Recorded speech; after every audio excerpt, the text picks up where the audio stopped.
mamamayang Pilipino ang naapektuhan dahil sa pag-abuso ng kapangyarihan at hindi tamang pag-alaga sa kalikasan. Sa pag-uulat na ito, malalaman natin ang tamang paggamit ng kapangyarihan at tamang pangangalaga sa kalikasan tungo sa kabutihang panlahat. Kapangyarihan, kaunlaran at kabutihang panlahat.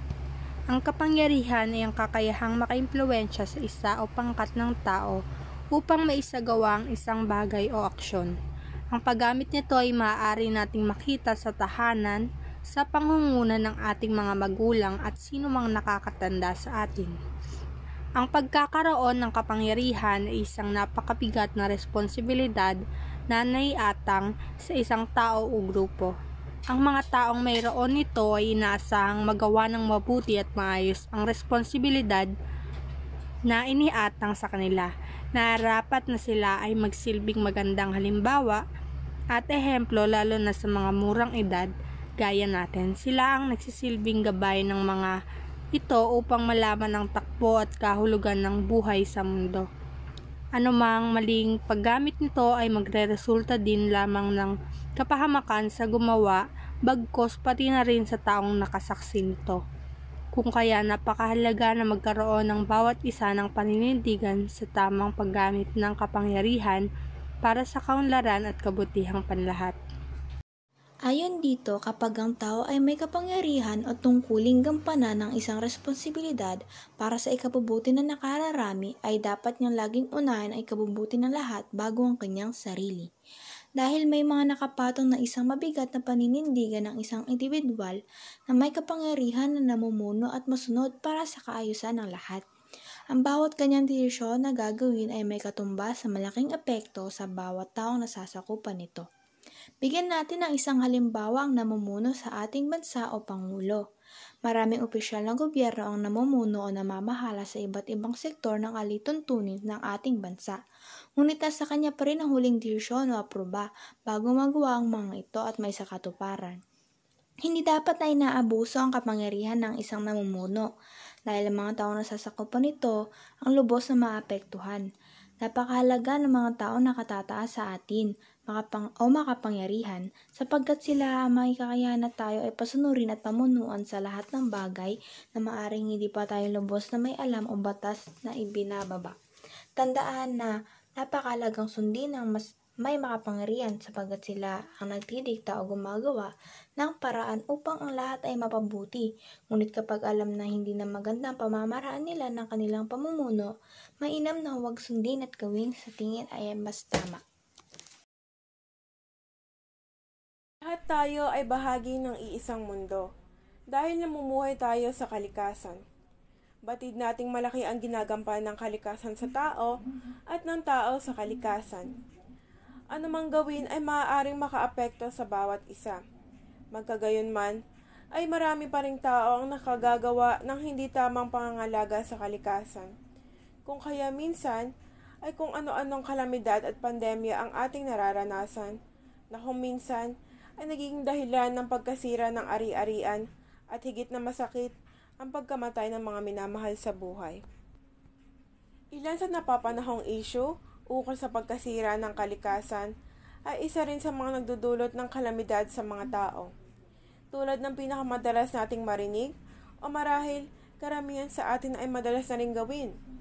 Ang pagtatapon ng basura kung saan-saan at hindi sa tamang basurahan na nagdudulot ng pagbabara ng lagusan ng tubig at pagbabaha na kung lumalala ay nagiging dahilan ng pagkawala ng mga minamahal sa buhay.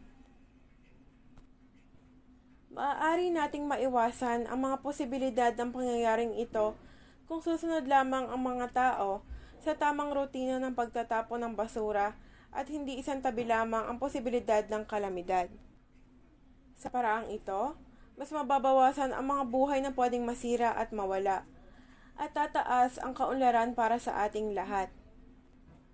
Ilan pa sa mga napapanahong issue ukol sa pagkasira ng ating kalikasan ay ang deforestation o pagkasunog ng mga puno sa kagubatan na maaaring magdulot ng trahedya sa mga hayop at mabawasan ang mga punong pinagkukuhanan ng oxygen at ilan sa mga materyales ng ating kagamitan.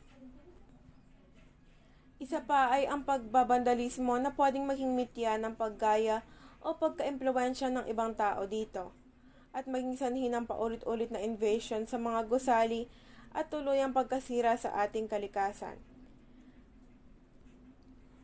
Ang mga isyong ito ukol sa ating kalikasan ay maaari pang matigil kung lahat ng mamamayan ay magkakaroon ng bukal na isip at pagmamalasakit sa tinatayuang kalikasan at tiyak na mababawasan ang mga kalamidad, pandemya o trahedya ang pwedeng dumapo sa ating mundo. Sa pagsunod sa tamang pangangalaga sa kalikasan at pagtigil ng paninira dito ay para rin sa kabutihang panlahat dahil lahat tayo ay maapektuhan lamang nito. Ayon sa aklat na Right Use of Power, The Heart of Ethics ni Cedar Barstow, the four dimensions of personal and professional power, be informed, be compassionate, be connected, and be skillful. Kung tayo man ay makakita ng pagmamalabis, pang-aabuso at pag-aalipusta sa kapangyarihan at kalikasan, ipaglaban natin, ipagtanggol natin. Dahil kung tayo ay mananahimik, ang pagmamalabis at ang pag-aabuso at ang pag-aalipustang ito ay hindi matatapos at hindi matitigil. Sa pangsariling pag-unawa, kapangyarihan, isang salitang may kasamang malaking responsibilidad. Hindi dapat basta kikilos ang isang may kapangyarihan kung hindi pag-iisipan, isipin bago gawin para walang maapektuhan o maabusong tao. At kapag ang mga tao ay patuloy pa rin sa pag-abuso at pagpapabaya sa kalikasan na meron tayo, ay patuloy pa din itong masisira at maaari pa itong lumala at ikakasira ng kalikasan na meron ang isang pamayanan o mundong kinakatayuan natin. Bilang tagapamahala ng biyaya at handog na ito, mararapat lamang na huwag itong abusuin bagkus ingatan at pangalagaan para sa susunod pang henerasyon magkaroon ng paninindigan sa pamamaggamit ng kapangyarihan at pangangalaga sa kalikasan. Dahil kung patuloy magiging maayos ang pamumuno ng isang may kapangyarihan at patuloy na hindi papabayaan kalikasan, ay tayo din ang makikinabang sa kaunlaran ng isang pamayanan at sa kaayusan at kagandahan na meron ang kalikasan. Sa pagkakaintindi namin sa diagram na ito ay ang tao siya ay merong kakayahan na magkaroon ng isang kapangyarihan at pamunuan ang isang pamayanan. At ang isang taong may kapangyarihan naman ay kayang pagandahin at panatilihing maayos ang kalikasan dahil sa kanyang pamumuno. At ang kalikasan naman ay may kakayahan na ibigay ang pangangailangan ng isang tao tulad ng pagkain. Kaya, ang ibig sabihin nito ay kailangan lang natin pahalagahan ang bawat isa dahil may magandang kapalit ito sa atin. Ang paggamit ng kapangyarihan, may katungkulan man o ordinaryong mamamayan, ay may malaking epekto sa kalikasan, kaunlaran at sa kabutihang panlahat. Maraming salamat sa inyong pakikinig at dito na nagtatapos ang presentasyon ng pangkat 2.